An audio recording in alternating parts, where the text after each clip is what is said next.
The human race is a herd. Here we are, unique, eternal aspects of consciousness with an infinity of potential, and we have allowed ourselves to become an unthinking, unquestioning blob of conformity and uniformity. A herd, once we concede to the herd mentality, we can be controlled and directed by a tiny few, and we are. David Icke. I've been homeschooled my entire life. My parents homeschooled me because what they wanted for me was that when I went to college and went out on my own, is that I already knew who I was as my own person. So basically, my parents, they didn't want me to have to deal with the conflict of conformity and just having to deal with that as a kid, not really knowing who I was and trying to find myself. And I would have had to deal with that a little bit more if I went to public school. And so, why worry about conformity, you might ask? Well, simply because conformity cripples creativity. There are multiple definitions for the word conformity. It is behavior in accordance with socially accepted conventions or standards, compliance with standards, rules, or laws, or action in correspondence with prevailing social standards, attitudes, or practices. Now, there's one word that was repeated in each definition.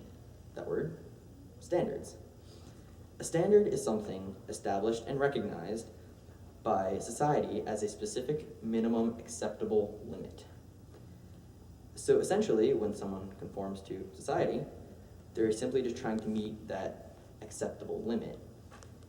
Now, for that limit to have been established in the first place, would it not have had been previously met by someone at some point? Someone already thought it up.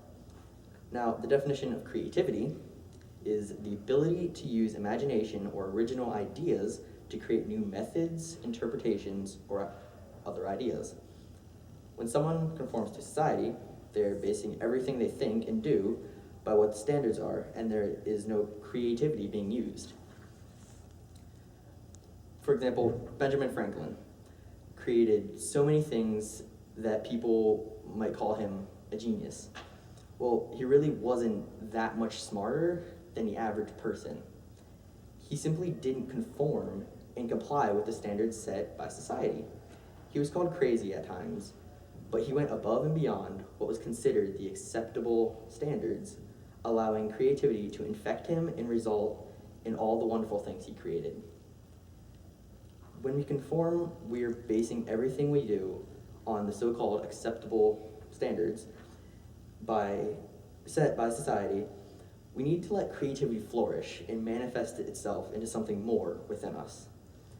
But we can't do that if we conform to the world and society, because conformity cripples creativity.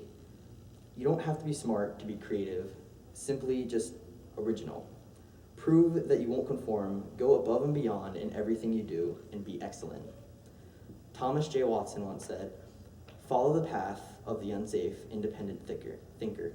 Expose your ideas to the danger of controversy, speak your mind, and fear less the label of crackpot than the stigma of conformity." Thank you.